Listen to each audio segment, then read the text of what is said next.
Assalamualaikum warahmatullahi wabarakatuh. Kami dari kelompok 19, kami akan menjelaskan mengenai kontrol unit operation and microclimate control.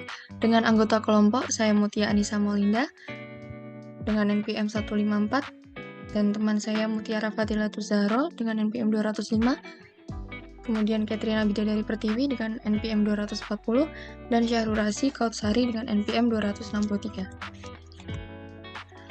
Micro operations atau operasi mikro adalah operasi tingkat rendah yang dapat dilakukan oleh komputer atau CPU sehingga fungsi operasi akan dihasilkan untuk memindahkan data antar register.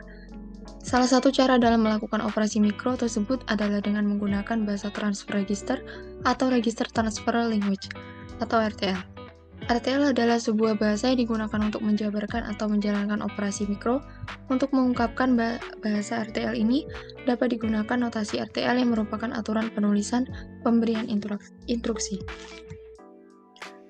Sebuah komputer modern atau digital dengan program yang tersimpan di dalamnya merupakan sebuah sistem yang memanipulasi dan memproses informasi menurut kumpulan instruksi yang diberikan. Sistem tersebut dirancang dari modul-modul hardware seperti yang pertama yaitu register, yang kedua elemen aritmatika dan logika, yang ketiga unit pengendali, keempat unit memori, dan yang kelima itu unit masukan atau keluaran, atau input atau output. Kemudian di sini terdapat fungsi-fungsi micro operation. Yang pertama, membuka atau menutup gerbang gate dari sebuah register ke sebuah bus. Yang kedua, mentransfer data sepanjang bus. Yang ketiga, memberi inisial sinyal-sinyal kendali seperti read, write, shift, clear, and set. Kemudian yang keempat, mengirimkan sinyal-sinyal waktu. Yang kelima, menunggu jumlah waktu periode tertentu. Yang keenam, menguji bit-bit tertentu dalam sebuah register. Kemudian ada control of the processor atau pengendali prosesor. Persyaratan fungsional adalah dasar-dasar yang dibutuhkan untuk desain dan implementasi unit kontrol. Berikut proses 3 langkah dalam penentuan karakterisasi kontrol unit. Yang pertama, tentukan elemen dasar prosesor. Yang kedua, jelaskan operasi mikro yang dilakukan prosesor. Yang ketiga, tentukan fungsi yang harus dilakukan unit kontrol untuk menyebabkan operasi mikro dapat berjalan. Kemudian ada elemen dasar fungsional prosesor. Yang pertama, ALU, Algorithm Logic Unit, fungsional esensi dari komputer. Yang kedua, register, digunakan untuk menyimpan data internal ke prosesor.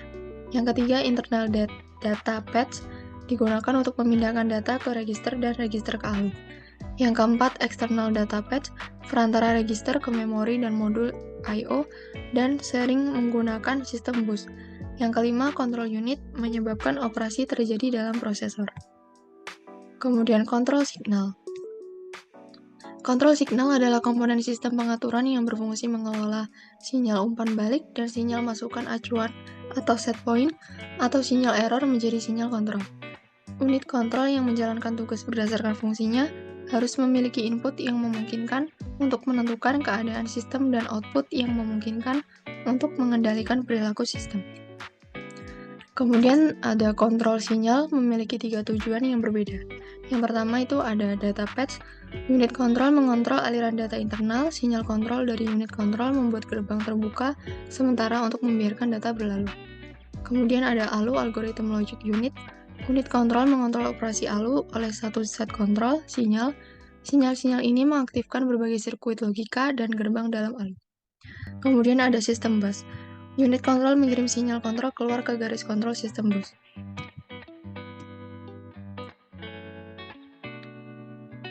Kemudian ada hardware implementation. Next.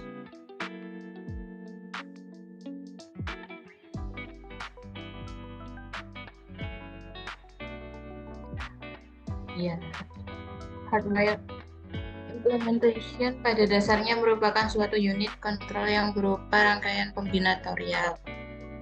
Sinyal-sinyal logika inputnya akan didekodekan menjadi sinyal-sinyal logika output, di mana sinyal-sinyal kontrol ini menuju ke sistem komputer. Sinyal-sinyal input tersebut seperti clock, flag, register, instruction, dan sinyal kontrol. Sinyal input ini berguna bagi unit kontrol untuk mengetahui status komputer. Sinyal keluaran yang dihasilkan akan mengendalikan sistem kerja komputer. Next, masalah dalam merancang hardware implementation ini adalah memiliki kompleksitas dalam pengurutan dan operasi mikronya. Sulit didesain dan dilakukan pengatasan, tidak fleksibel, kemudian sulit untuk menambahkan instruksi baru. Sedangkan kelebihannya adalah kecepatannya yang tinggi karena logika kontrol unit langsung dibentuk menjadi rangkaian.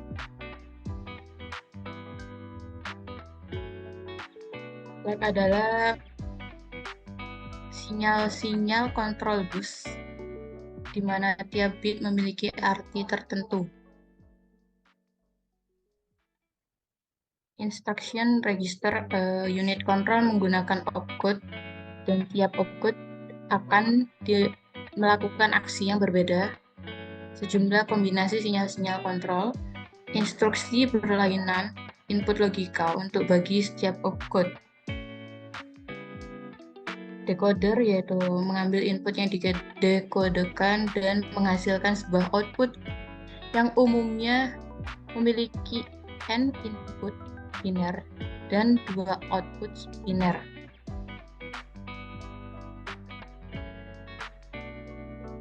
Clock yaitu keluarkan rangkaian pulsa yang berulang-ulang, berguna untuk mengukur durasi operasi mikro, harus cukup panjang untuk memungkinkan terjadinya perambatan sinyal di sepanjang lintasan data dan merambat ke rangkaian CPU.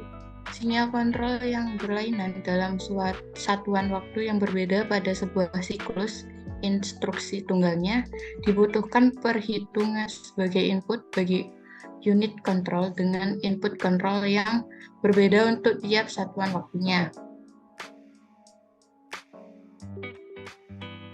Kesimpulannya, yang harus dilakukan setiap sinyal kontrol adalah menurunkan ekspresi bool sinyal tersebut sebagai fungsi input.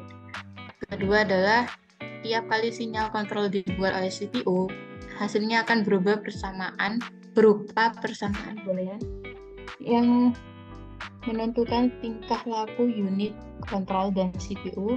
Yang ketiga adalah semakin kompleks, semakin modern CPU, maka jumlah persamaan bool untuk mendefinisikan unit kontrol sangat besar, semakin sulit untuk mengimplementasikan di hardware. Selanjutnya, microprogrammed control.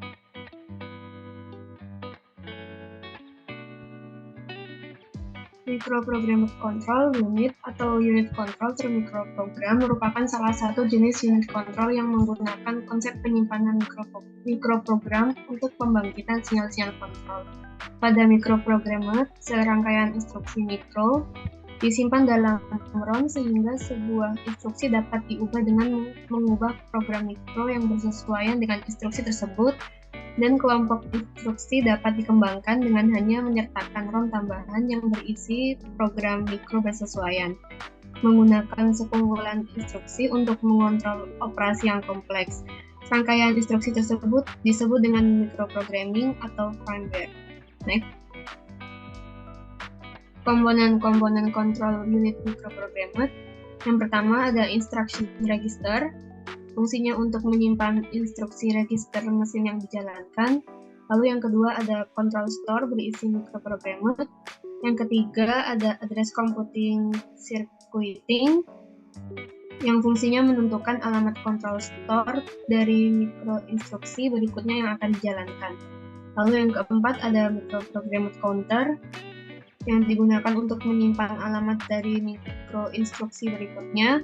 Lalu yang kelima ada micro instruction buffer, dengan fungsinya menyimpan mikroinstruksi tersebut selama dieksekusi.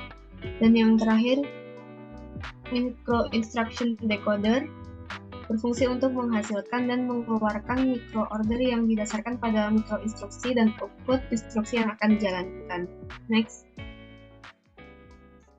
Kelebihan dan kekurangan kontrol unit microprogrammed. Adapun kelebihannya yaitu yang pertama dapat menyederhanakan perancangan unit kontrol, lalu Yang kedua, lebih murah dan lebih sedikit kesalahan yang bisa terjadi pada saat implementasi. Lalu yang ketiga, penerapan sequence logik dan decoder merupakan bagian logika yang mudah daripada unit control hardware yang merupakan sirkuit logik yang sangat kompleks. Kekurangannya yaitu unit termikroprogram akan lebih lambat daripada unit hardware. Teknik ini banyak digunakan pada CISC dan unit control hardware lebih digunakan pada RISC.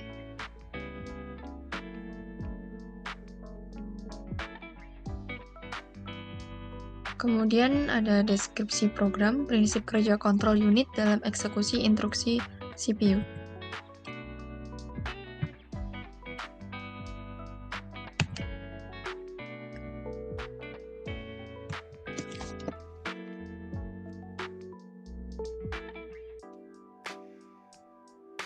Salah satu tugas kontrol unit dalam CPU adalah membuat prosesor, melakukan operasi mikro atau dalam eksekusi instruksi, pada urutan yang sesuai yang ditentukan oleh program.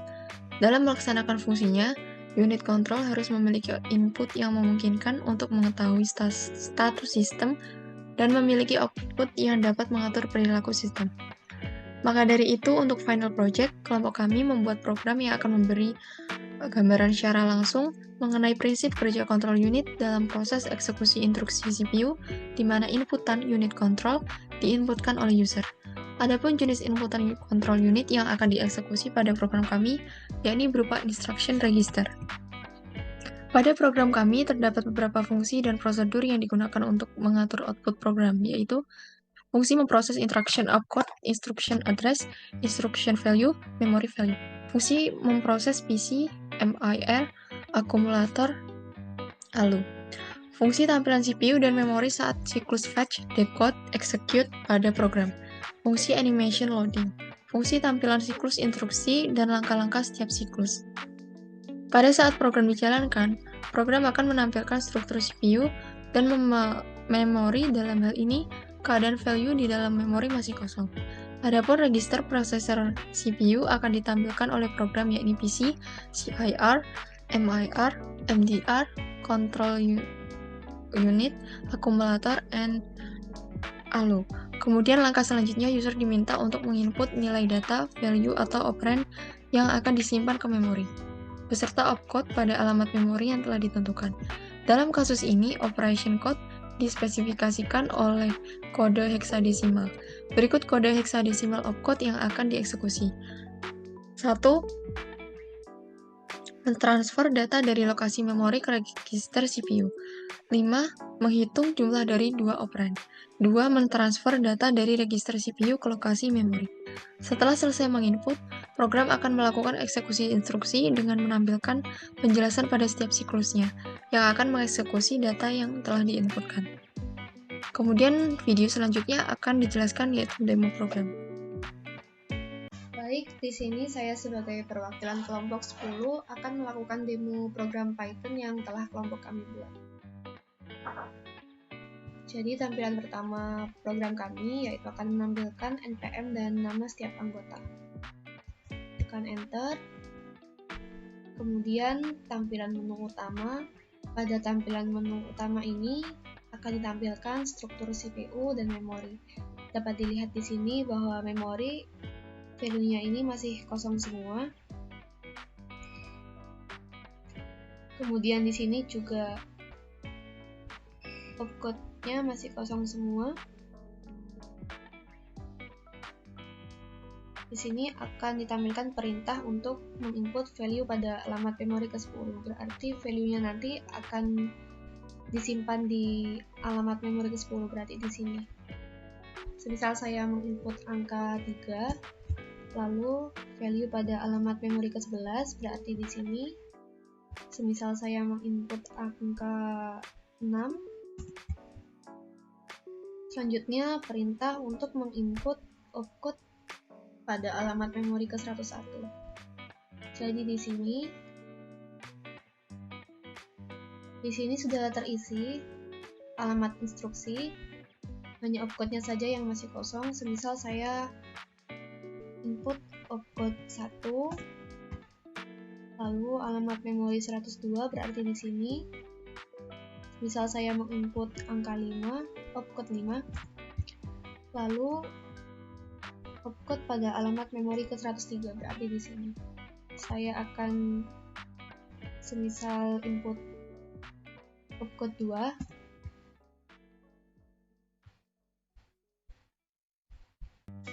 jadi di sini sudah tersimpan inputan yang di awal tadi, value dan operation code-nya.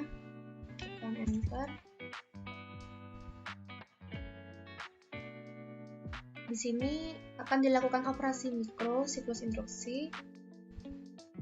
Pertama-tama, instruksi yang akan dieksekusi adalah instruksi 101. Jadi langkahnya itu yang pertama, program counter atau PC akan menyimpan instruksi selanjutnya yang akan dieksekusi. Jadi di sini PC-nya terisi alamat 101. Lalu langkah kedua, alamat instruksi pada PC disimpan di dalam memory address register.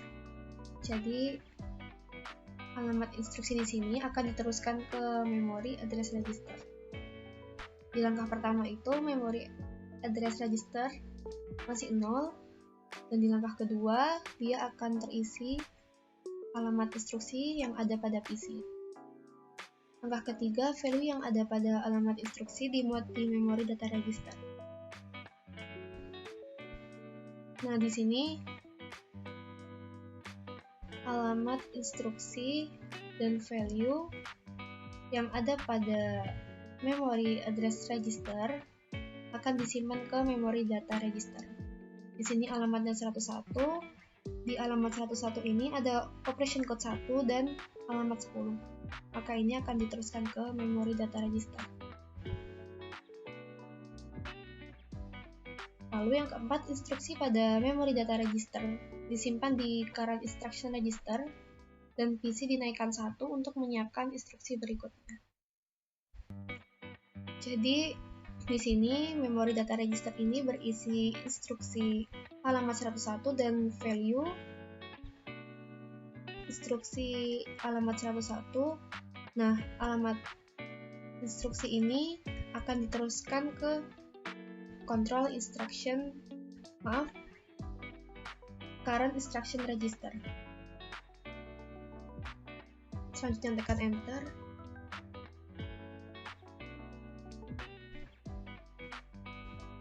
Nah, di sini beralih ke siklus decode. Di sini unit control menerima instruksi dari control instruction register dan menginterpretasi instruksi. Jadi di sini current instruction registernya itu berisi instruksi opcode 1 alamat 10. Ini nanti akan diteruskan ke control unit. Selanjutnya tekan enter.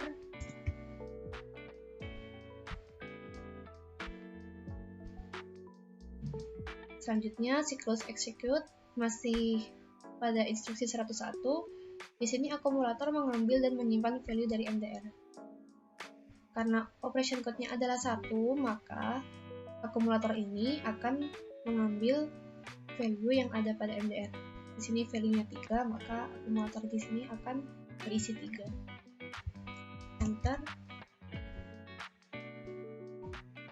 Di sini akan diberi keterangan bahwa siklus instruksi 101 telah selesai. Berarti selanjutnya akan beralih ke siklus instruksi alamat 102.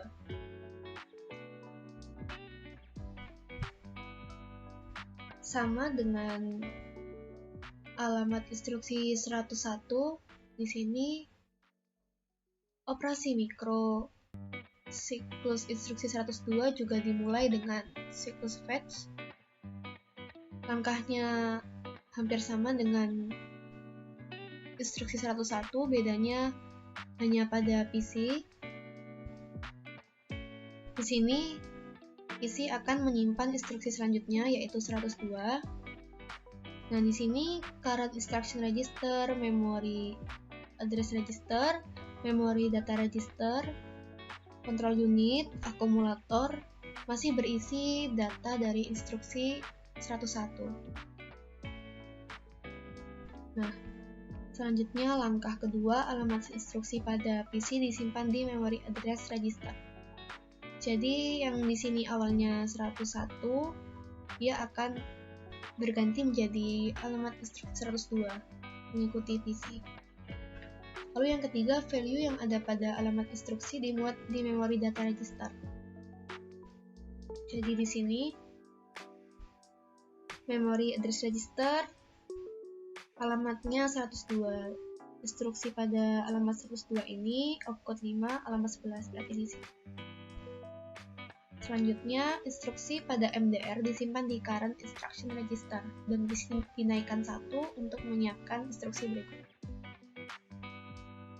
Jadi, instruksi MDR ini diteruskan ke control unit instruction register. Kemudian, setelah current instruction register ini terisi, maka PC dinaikkan 1 menjadi 103. Tekan enter.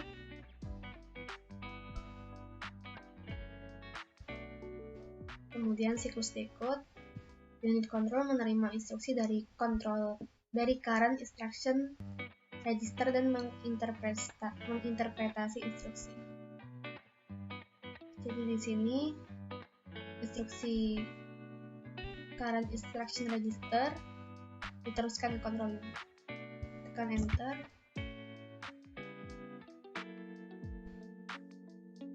Di sini bedanya dengan siklus instruksi 101 karena di sini di control unit ini opcode-nya adalah 5, maka yang terjadi adalah value dari akumulator sebelumnya dipindahkan ke arithmetic logic unit dan akumulator menerima value dari MDR. Jadi di awal tadi akumulator itu berisi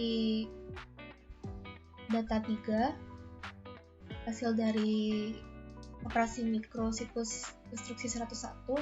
Di sini akumulator akan berisi 6 dan data akumulator sebelumnya akan dipindahkan ke ALU di sini 3. Lalu yang kedua, value yang ada pada akumulator diteruskan ke arithmetic logic unit dan arithmetic logic unit melakukan operasi penjumlahan. Jadi di sini sudah ada value 3. Di sini ada value 6, maka dilakukan operasi penjumlahan. Di sini 3 ditambah 6, 9. Di sini. Kemudian, langkah ketiga, hasil operasi penjumlahan pada arithmetic logic unit disimpan di akumulator. Jadi, di sini hasil operasi penjumlahan akan disimpan ke akumulator. Di sini 9. Tekan enter untuk melanjutkan siklus execute pada instruksi 102 selesai. Nah, selanjutnya akan beralih ke siklus instruksi 103.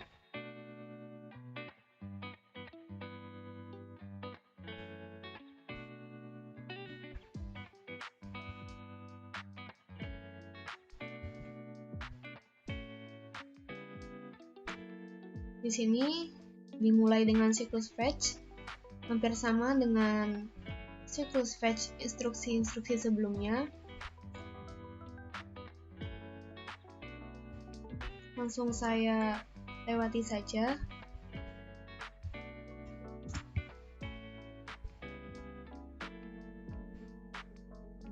Di sini juga siklus decode-nya hampir sama dengan instruksi sebelumnya, yaitu current instruction register. Ini instruksinya diteruskan ke control unit.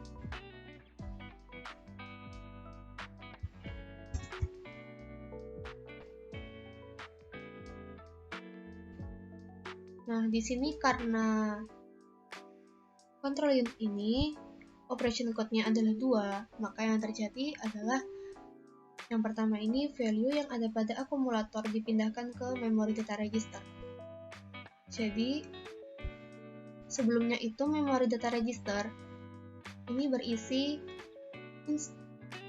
value dari instruksi opcode 2 alamat 12. Alamat 12 berarti value-nya adalah 0. Nah, karena operation code-nya itu adalah 2 di sini, control unit, maka value yang ada di memori data register yang sebelumnya itu adalah 0, dia akan berganti menjadi 9 karena dia mengikuti value yang ada di akumulator. Kemudian langkah kedua, value memori data register disimpan di alamat memori sesuai dengan alamat instruksi. Di sini value MDR itu kan 9. Nah, 9 ini nanti akan diteruskan ke alamat yang ada sesuai instruksi di alamat ke-12 berarti di sini. Jadi yang sebelumnya value-nya adalah 0. Maaf, di sini yang sebelumnya value-nya 0, dia akan berganti menjadi 9. Mengikuti data yang ada pada MDR. Tekan enter. Siklus execute pada instruksi 103 selesai. Siklus instruksi 103 merupakan siklus terakhir yang dieksekusi. Tekan enter. Program selesai. Demikian presentasi. Ada salah kata mohon dimaafkan. Terima kasih. Wassalamualaikum warahmatullahi wabarakatuh. Pada video kali ini, saya akan menjelaskan bagaimana keyboard bekerja sampai menghasilkan output. Misalnya kita mengetik huruf Y. Ketika huruf Y ditekan, keyboard akan mengirimkan perintah. Perintah akan masuk ke dalam keyboard prosesor. Keyboard prosesor bertugas untuk mencocokkan inputan dengan kode binarnya. Selanjutnya, keyboard prosesor ini mengirimkan sinyal kepada RAM. Sementara itu, keyboard prosesor juga mengirimkan sinyal kepada keyboard controller melalui bus. Bus adalah penghubung antara komponen-komponen di dalam sistem komputer. Keyboard controller digunakan sebagai penghubung antara keyboard dengan komputer. Fungsi utamanya adalah untuk menginformasikan kepada komputer ketika tombol ditekan atau dilepaskan. Setelah dari keyboard controller, masuk kepada interrupt controller. Interrupt controller digunakan untuk memfokuskan perintah sehingga menghentikan perintah yang lain. Setelah dari interrupt controller, sinyal masuk ke prosesor. Pada CPU terdapat 3 bagian utama, yaitu control unit, arithmetic logic unit atau ALU, dan register. Pertama-tama, perintah akan dikirimkan ke control unit. Control unit adalah bagian yang bertugas untuk mengontrol segala apapun pada prosesor. Bila instruksi merupakan perhitungan logika atau aritmatika, maka ia dibawa ke ALU untuk diproses. Hasilnya akan ditampung di akumulator. Setelah itu, perintah akan dikirimkan menuju register untuk disimpan sementara. Yang selanjutnya akan dikembalikan menuju ALU. Kembali lagi ke control unit, dan control unit akan mengembalikannya keluar menuju cache. Setelah dari prosesor, proses dilanjutkan ke cache ALU ke chip ROM BIOS. Chip ROM BIOS berfungsi sebagai media penyimpanan firmware, sehingga BIOS dapat dieksekusi langsung secara cepat. Pada bagian bahasa binar inputan telah berubah menjadi huruf Y, atau sesuai output yang diinginkan. Setelah itu, perintah akan kembali ke keyboard controller untuk memastikan inputan, lalu kembali ke chip ROM BIOS, kemudian masuk ke RAM. RAM adalah tempat penyimpanan sementara. Setelah itu, perintah akan diarahkan bersama-sama ke monitor untuk menampilkan hasil atau output dari inputan yang sudah dimasukkan.